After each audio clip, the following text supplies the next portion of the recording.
तो मेरी जिंदगी है तू की एपिसोड नंबर 31 को क्यों नहीं लॉन्च किया गया? क्या इस ड्रामे को कर दिया गया है बैन? क्योंकि ऐसे में आपको पता है चल रहा है आजकल रमजान, और जो ड्रामे बहुत ज्यादा रोमांटिक सीन रखते हों उस पर लोग बड़ा एतराज करते हैं। तो क्या ये रीजन बनी है या रीजन है कोई और?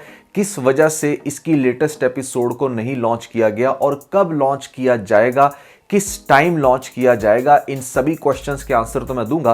साथ में ये भी बताऊंगा कि भैया यहां पर जो कमिंग एपिसोड है उसके अंदर कौन सा बड़ा धमाका होने वाला है जिसकी वजह से आपका जो इंटरेस्ट है इस ड्रामे के अंदर वो बहुत ज्यादा बढ़ जाएगा। फिर जो नए लोग आए मेरे चैनल पर, अगर आप लोगों ने अभी तक सब्सक्राइब नहीं किया तो जल्दी से कर लें, क्योंकि यहां पर पाकिस्तानी ड्रामास के बेहतरीन रिव्यूज दिए जाते हैं। PK Luxus. We don't sell crap. तो स्टार्टिंग विद भैया, सबसे पहले बहुत ज्यादा रूमर्स फैल जाते हैं जब भी किसी ड्रामे की कोई भी स्पेसिफिक एपिसोड नहीं लॉन्च होती तो लोगों को ऐसा लगता है कि ड्रामे को बैन कर दिया गया, क्योंकि पास्ट के अंदर ऐसा होता रहा है। बहुत सारे ऐसे ड्रामे जो बहुत ज्यादा वायरल हो गए थे और फिर उनको बैन कर दिया गया based on some subjective scene, या फिर आप कह लो कि कुछ ऐसी चीज़ें थी जो ड्रामों की बहुत ज़्यादा अजीब थी। जैसे मुझे बहुत अच्छे से याद है कि जब जलन ड्रामे को बैन किया गया था तो बड़े मिक्स्ड रिव्यूज़ थे। कुछ लोग कहते थे कि ये रियलिटी है और कुछ लोग कहते थे कि नहीं भैया ऐसे में इसको बैन होना चाहिए था। खैर वो एक अलग डिबेट है। अभी यहाँ पर अगर हम डिस्कस करें मेरी ज़िंदगी है तू, कि भैया इस ड्रामे के अंदर ऐसा क्या हो सकता है जिसकी वजह से अगर इसको बैन करना चाहें तो बैन कर देना चाहिए।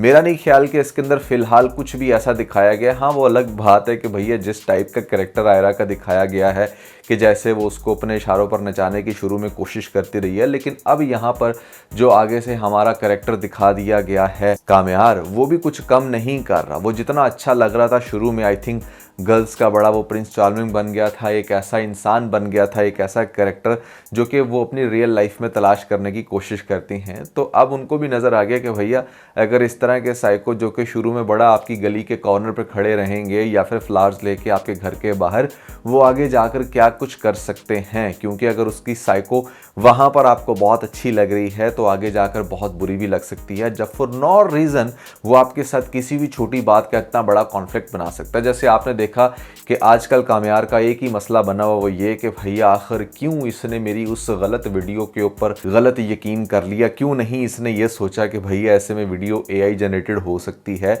या फिर ऐसे में मेरा कामयार जो है ना वो बिल्कुल अच्छा है, दुनिया सारी बुरी। तो ऐसी बातें आपके दिमाग में फ़ौरन से नहीं आती। जब कोई इंसान आपको ख़ास तौर पे वीडियो प्रूफ दिखा दे तो it's very hard to understand कि भैया एक्चुअली में चल क्या रहा है। और उस मोमेंट पर जब आपकी शादी हो रही हो, और ख़ास तौर पे वो कोई छोटा मोमेंट नहीं था, खाली अगर आयरा को दिखाई जाती या कोई आयरा को साइड पर लेकर जाकर सिर्फ फ्रेंड उसको कह रही होती कि ये देखें तुम्हारे हस्बैंड के कारनामे, तो फिर भी हम कह सकते थे। वो एकदम से पूरी फैमिली में सबके सामने मैसेजेस आ जाते हैं, तो वो किस बेस पर बड़े आराम से चुप करके निकाह कर लेती उस time. It doesn't make sense. I think कि कामयार को भी ये चीज़ समझनी चाहिए, जहाँ पर उसकी गलती है वो है। जहाँ पर आयरा गलत थी कि हाँ उसे धक्के मार के निकालती रही या बात ही नहीं सुन रही थी, वो एक अलग कहानी है। अब शादी के बाद जब आपको दिखाया गया कि सिर्फ रीज़न यही है जिस वजह से हमारा कामयार इस हद तक जो है ना वो नफरत कर रहा है कि सही तरह बात भी नहीं करता, तो ये चीज़ बहुत ही ज़्यादा बुलशिट लग रही है। और उससे भी बढ़ के ये चीज़ बुरी लग रही है कि कैसे वो फिर उसी लड़की के साथ घूम फिर रहा है जिसकी वजह से वो सारा ड्रामा हुआ। मेरे ख्याल से this is the worst seen in this drama, जो ये ड्रामा है मेरी ज़िंदगी तू के। मतलब यहाँ पर फारिया के साथ इसका उठना बैठना, अगेन फारिया का उतना सब कुछ होने के बावजूद भी भैया तू किस मुंह से इसके आगे पीछे फिर रही है और किस मुंह से इसको अभी भी ये कह रही है कि तुम छोड़ो उसको।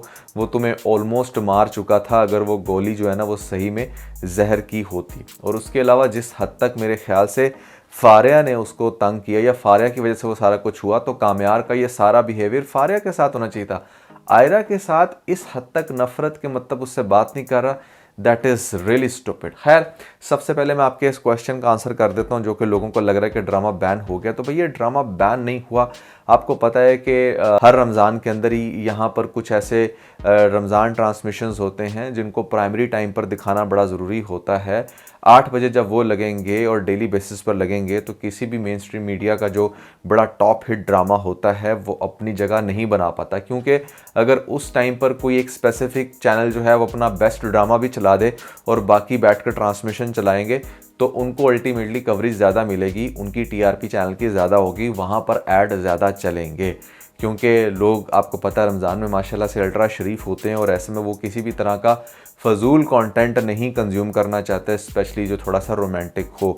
तो ये वो रीज़न है जिसकी वजह से इसको फ़िलहाल उस टाइम पर लॉन्च नहीं किया जाएगा जिस टाइम पर ये नॉर्मली लॉन्च होता था, और वो था 8 PM। तो पहले नंबर पे तो इसका टाइम चेंज कर दिया गया, अब ये 8 बजे लॉन्च नहीं होगा, अब ये लॉन्च हुआ करेगा 10:30 बजे। और इसको पार्शली बैन भी किया गया है कि मतलब उसकी 2 एपिसोड आती थी, 2 के बजाय 1 एपिसोड आएगी। जैसे पहले आपको फ्राइडे और सैटरडे को इसकी रात 8 बजे जो है वो एपिसोड देखने को मिलती थी, 1 के बजाय 2। अब फ्राइडे को तो बिल्कुल भी नहीं, क्योंकि भैया फ्राइडे वैसे भी आपको पता है कि रमज़ान के दिनों में बहुत ज़्यादा स्पेशल कैटर होता है।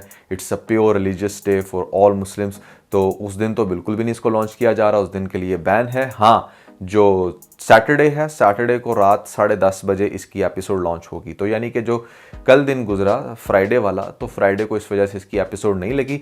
अब जो सैटरडे आएगा, यानी कि जो आज का दिन है, आज रात भी इसको 8 बजे नहीं बल्कि 10:30 बजे इसको लॉन्च किया जाएगा, तब आप इसकी एपिसोड देख सकोगे। तो ये है भैया रीज़न ड्रामा बैन फुली तौर पर नहीं हुआ। अब हम डिस्कस करें कि भैया अगर आने वाली एपिसोड के अंदर, इस ड्रामे के अंदर कौन सा ऐसा धमाका होने वाला है जो कि आपको बहुत ज़्यादा परेशान कर देगा। तो मुझे ऐसा लगता है कि हमारा जो कामयार है ना, वो अगेन बहुत ज़्यादा मेंटली डिस्टर्ब होके आयरा से एक दफ़ा सेपरेशन की बातें करना शुरू हो जाएगा, या वो ये कहना शुरू हो जाएगा कि आई थिंक कि मैं इस पेन को बर्दाश्त नहीं कर पा रहा।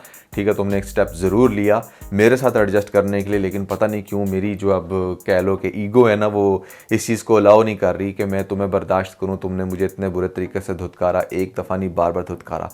आई थिंक कि इट मेक मोर सेंस के जहां पर इस सीन के बजाय इतनी ज़्यादा रिजेक्शंस के बाद डायरेक्टली जब इसकी शादी हुई होती, तो फिर ये अपने गुस्से के अंदर सारा कुछ कर रहा होता। मैं अगेन कहूँगा कि सिर्फ वीडियो वाला सीन, सिर्फ उसी एक पॉइंट को टारगेट बनाकर यहाँ पर हमारे कामयार का ये कह देना, ये समझ में नहीं आता। हाँ, वो अगर ये बात कहे कि जब से मैंने तुम्हें देखा है, मैं तुम्हें अप्रोच कर रहा हूँ, मैं तुम्हें कन्विंस करने की कोशिश कर रहा हूँ, तो मुझे रिपीटेडली रिजेक्ट करती आई हो, फिर ये चीज़ मेरे अंदर एक बहुत बड़ा एंगर बना देती है, एग्रेशन बना देती है, और मैं बस चाह रहा था कि किसी भी तरह से तुम्हारे से इस चीज़ का बदला लेता, तो समझ में आता है कि भाई हाँ, ये शादी के बाद टिपिकल मर्दों की तरह ऐसे में अब बदले लेने के ऊपर आ गया है। लेकिन यहाँ पर सिर्फ बात है उस वीडियो की, जो वीडियो भी बेसिकली इसकी उसी दोस्त ने बनाई जिसके साथ ये आजकल घूम रहा है। तो मतलब क्या प्रॉब्लम क्या है भैया कामयार की। और अब जब आपको दिखाया जा रहा है कि ग्रेजुअली बाकी सारे फैमिली मेम्बर्स जो हैं वो अब ठीक हो रहे हैं, तो इस ड्रामे के अंदर सिर्फ एक रह दे के यही पॉइंट रह जाता है कि किस तरह से हमारा कामयार और जो आयरा है वो आपस में एक हो जाएंगे। शादी के बाद भी बेचारे एक नहीं हो पाए, एक बेड पे सो रहे और दूसरा ऐसे में सोफे पे। तो ये चीज़ जो है ना, बस एक लोगों के लिए बिल्कुल माइनर सा इंटरेस्ट शायद रखती हो, क्योंकि लोगों को बस समटाइम सिर्फ कैरेक्टर्स के साथ प्यार हो जाता है। They don't give a shit about कि इसकी स्टोरी कितनी फजूल है, बट वो ये सिर्फ देख रहे होते हैं कि अच्छा यार ये कामयार है और ये आयरा है and they should be together. और बस वो बेचारे उसी वेट के अंदर दुनिया जहान के फजूल सीन देखने पर मजबूर हो जाते हैं, जो कि मोस्टली अब ड्रामास के अंदर ऐसा ही हो रहा है कि एक इमोशनल कनेक्शन डेवलप करवा के उसके बाद दुनिया जहान के फजूल सीन दिखाए। अब अगर आप इसकी लास्ट भी एपिसोड देखो तो उसके अंदर भी कुछ ऐसा ख़ास नहीं था, सारे सपोर्टिंग कैरेक्टर्स के सीन थे। जो मेन हमारे पास लीडिंग के अंदर हैं कामयार और जो दूसरी है आयरा, उसके तो कोई सीन ही नहीं थे, ना होने के बराबर थे। और आप आज की एपिसोड में भी आप देख लेना, दूसरों के ही कॉन्फ्लिक्ट्स को आहिस्ता आहिस्ता रिजॉल्व होते हुए दिखाया जाएगा और आपको ये दिखाया जाएगा कि हाँ जैसे अब सब कुछ बड़ा परफेक्ट हो रहा है, लेकिन परफेक्ट नहीं है भैया। ड्रामे की वैसे 31st एपिसोड आज लॉन्च होगी और उसके बाद मुझे ऐसा लगता है कि शायद इस ड्रामे के अंदर अब इतना मार्जिन नहीं है कि इसको 34 एपिसोड्स तक भी लेकर जाया जाए, बट लेट्स सी 34 इसका लास्ट होगा। बट मुझे ऐसा लगता है कि 1-2 एपिसोड्स में ये ड्रामा बिल्कुल फुल एंड फाइनल होने वाला है।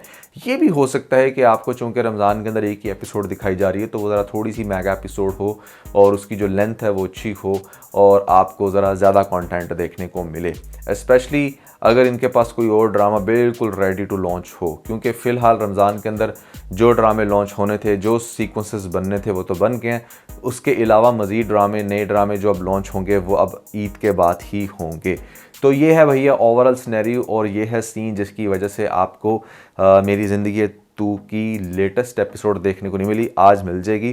कैसा लगा आपको रिव्यू अपने कमेंट्स के अंदर मुझे ज़रूर बताना है। इसके अलावा अगर आप लोगों ने हमारा लेटेस्ट टीवीज़ नहीं देखा तो ऊपर आपको लिंक मिल जाएगा, जल्दी से लिंक पर क्लिक करके वीडियो देख के अपना फीडबैक मुझे ज़रूर दीजिएगा।